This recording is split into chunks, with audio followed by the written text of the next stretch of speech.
Hello guys, welcome to episode 2, and today we are going to be talking about medial tibial stress syndrome, also known as shin splints.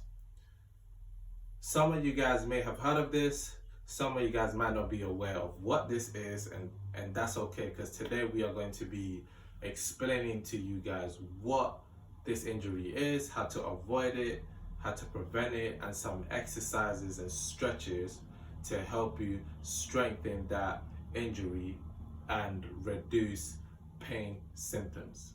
So, shin splints is a overuse injury or a repetitive stress injury that occurs in the shin area. Now, some of the symptoms that you can have with shin splints is tenderness, soreness, pain on the midline of the shin bone, as well as you can experience some mild swelling to the lower leg. Now, at first with this injury, you would normally experience pain after exercise. So you would never experience pain when you are running or jogging or jumping when doing your activities.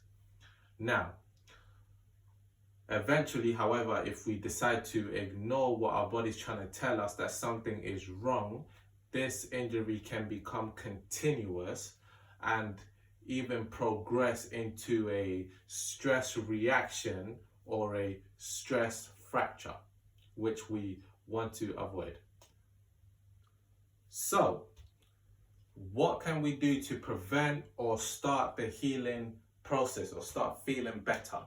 Now, one of the things we can start doing is for our athletes, for our recreational runners, we can cut down on our distance, our frequency, and our intensity by at least 50%. For the runners, I would encourage you to avoid running up any hills, avoid running on any uneven surfaces, and even avoid running on any firm surfaces. Try running on a synthetic track, as this provides a shock absorption and is less stress on the lower extremities. Now, what steps can we take to help us with our injury? Now, we can follow the police protocol, which stands for protect. So we want to protect the injury. We want to optimally load it. So that's OL. We want to ice it. We want to compress it, and we want to elevate it.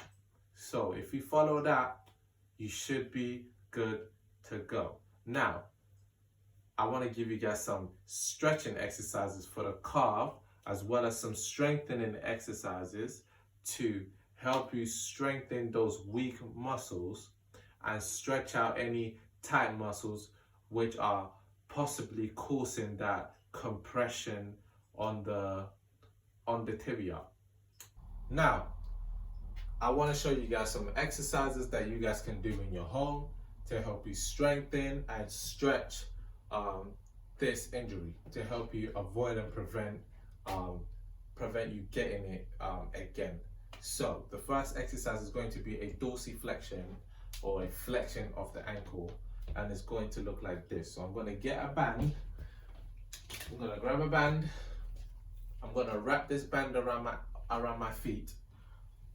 So I'm going to wrap it around my feet. And all I'm going to do from here is I'm going to stand on one leg. I'm going to lift this leg off the ground. So it's going to look like this, creating tension on the band.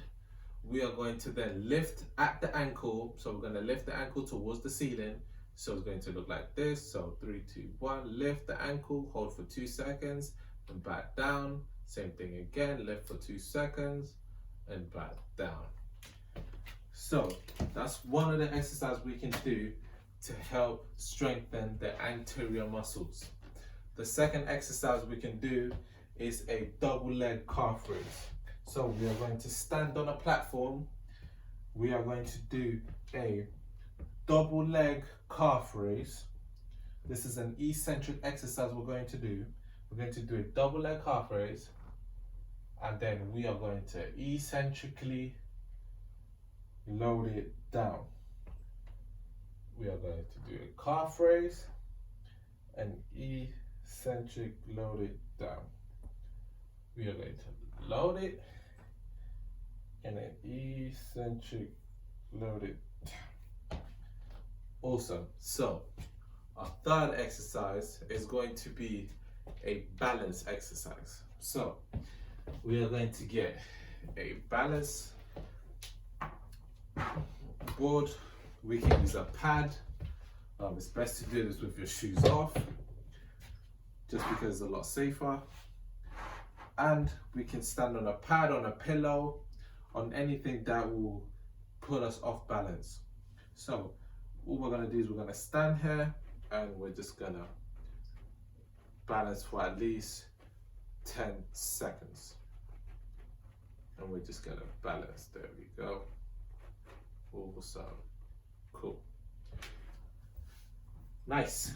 So our fourth exercise is going to be a calf stretch. So what we're gonna do, let's say this is our injured leg, we're going to put a foot away, and all we're gonna do is we're gonna lean away from the leg. You should feel a nice stretch on the back of your calf, keeping your foot flat, and you can drop your knee just a little bit if it hurts too much, or you can straighten it to really activate that stretch. Awesome. Cool. So those are my top 4 exercises that you guys can do at home. Hopefully this video has helped you, given you some awareness on what medial tibial stress syndrome is, or what shin splint is. Hopefully you've learned something, and I look forward to see you guys on the next video. Have a great day and see you later.